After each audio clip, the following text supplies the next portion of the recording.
Mukomere inshuti zanjye ndizeye Rubasha wo muri Rubasha Family Podcast.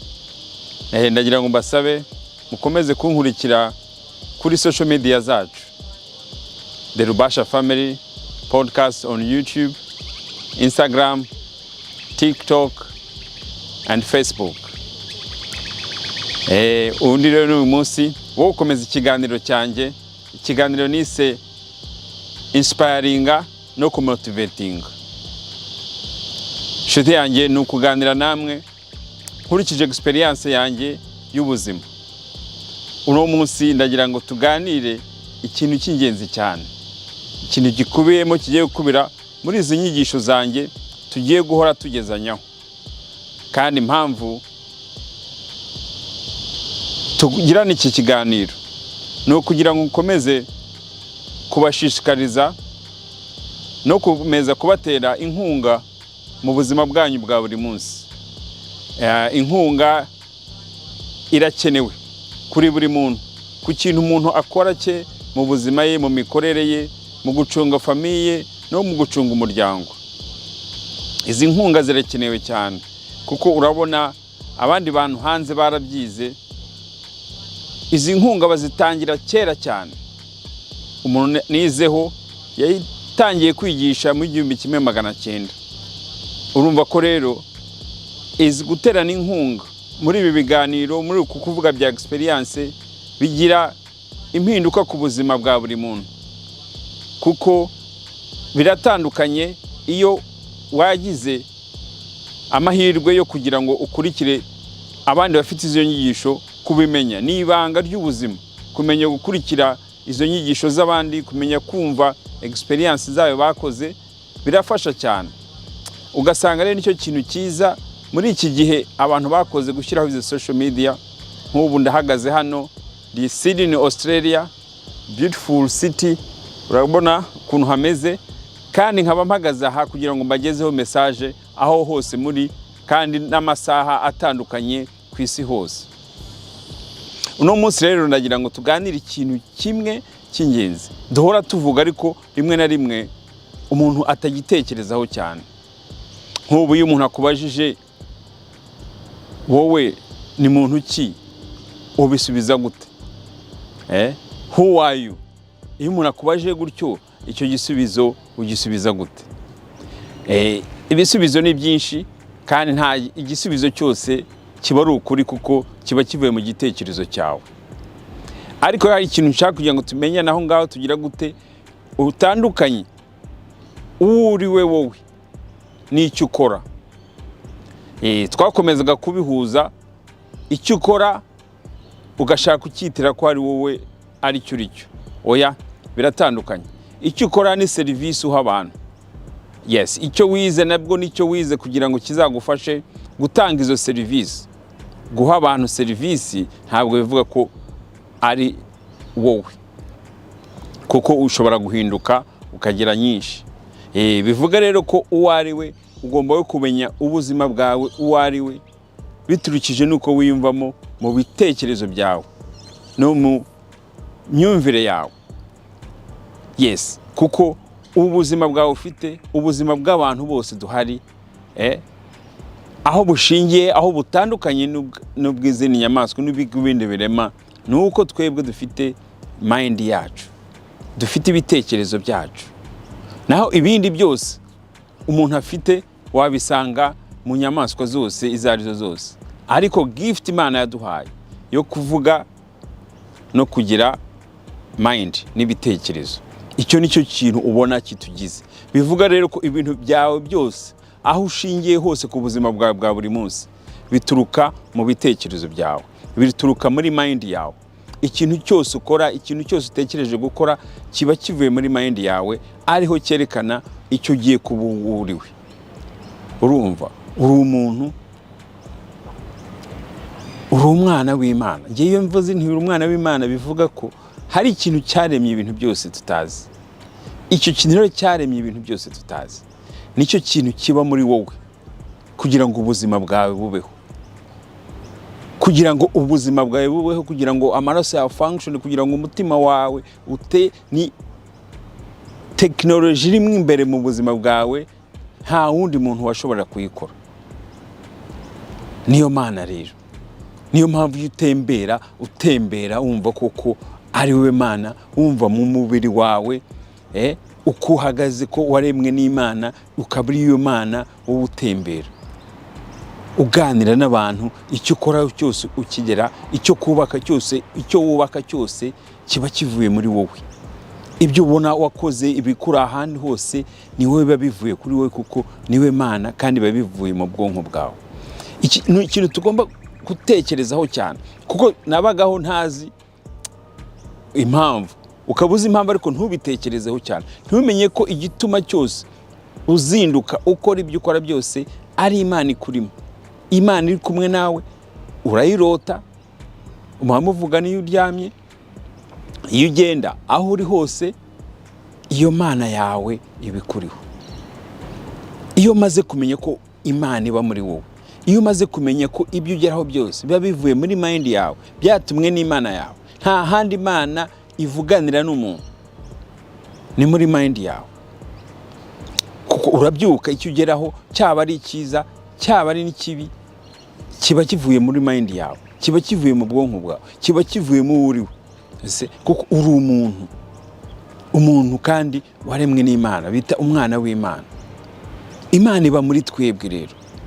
Yes, iyo mbabwire ngo uri Imana, nibwo bwoba abantu benshi tugira, cyane cyane abirabura. Iyo ubwiye umuntu ngo ni Imana, aravuga ati reka da, ntabwo wakwigereranya n'Imana. Ntabwo twigereranya n'Imana nkuko nababwiye. Hari umuntu waremye umubiri wawe, utuma function zawe zikora, ukabyuka ukagenda, arahari. Ntitwakwigereranya nawe, ariko rero tuba we, atwitawe kuko kugira ngo ubuzima dukomeze, ubuzima ugende, nuko uwo muntu aba kurimo. Nta kindi gituma ugenda, nuko hari ingufu zikurimo zituma ukora ibyo ukora, zituma amaraso yawe atembera nkuko bigomba kugenda.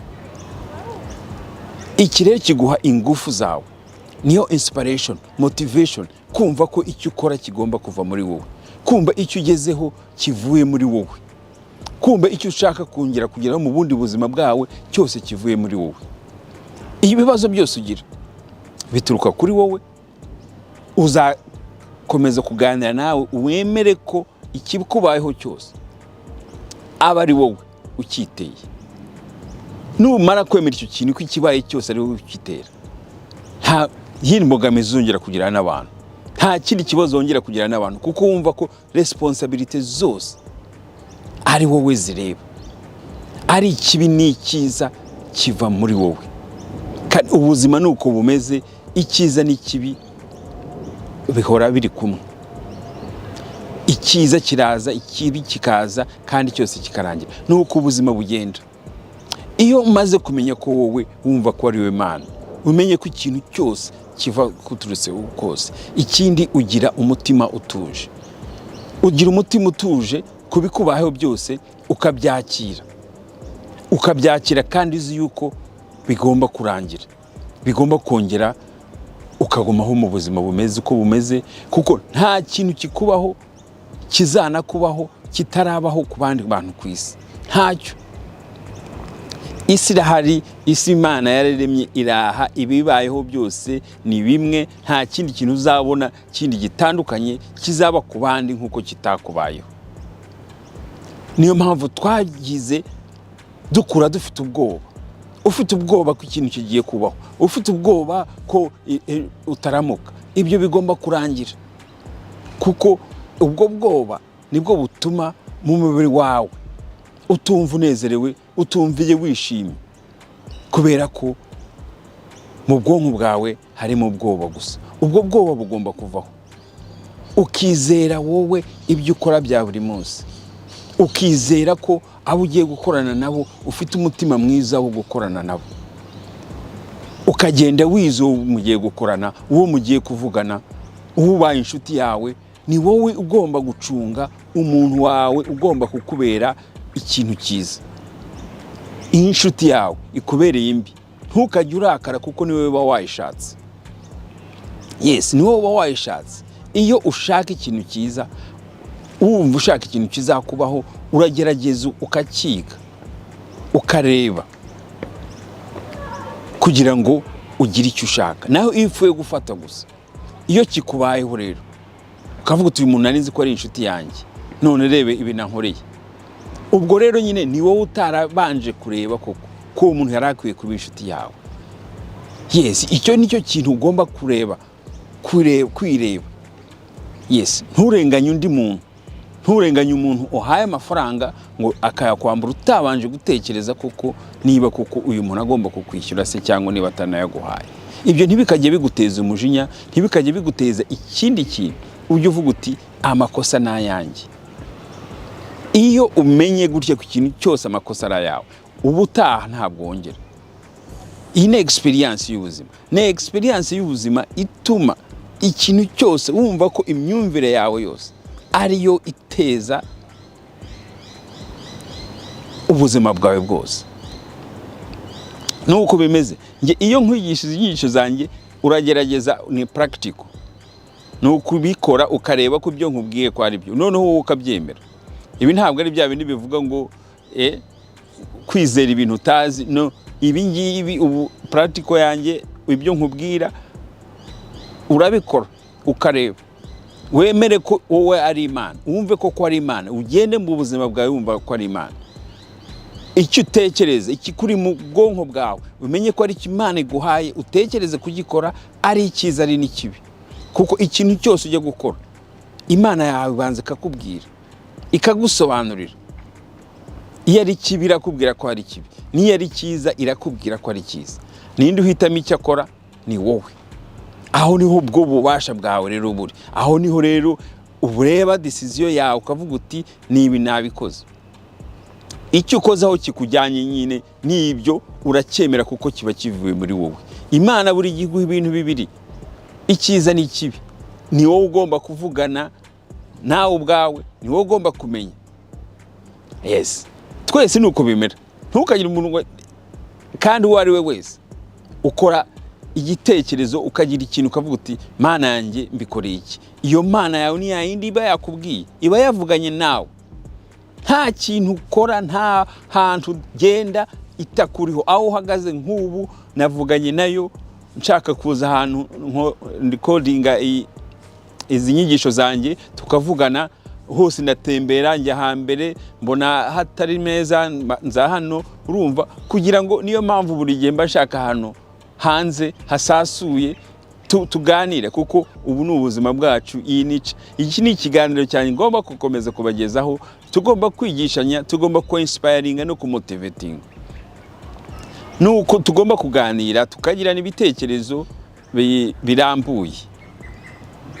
Nuko gukomeza tukavugana buri munsi muri social media, tukagerageza icyo ubonye uvuga ko utumvishe kitameze neza ukambwira, tukabivugana, tukabirangiza. Ibibazo nitwe tugomba kubikemura iyo tugenda tuvugana, kuko niba wemeje kunkurikira kuri iki kiganiro ukanyumva, ugafata umwanya wawe ukantega amatwi, ni ibintu byiza, ni ibintu biturusha, bituma durushaho kugenda twigishanya.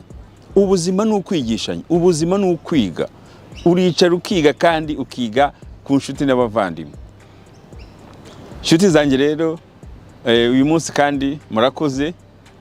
Ubwo tuzakomeza kabisa kugenda tuganira, kandi mujye munyandikira kabisa mumbwira uko ibiganiro byanjye byabagezeho, n'icyo tugomba guhindura, n'icyo tugomba gukoranya, kuko tugomba gusapotinga mu buzima bwacu bwa buri munsi. Murakoze kandi ubwo tuzasubira ubutaha. If you really enjoyed this video, make sure to click here, and I'm sure you're going to love that one.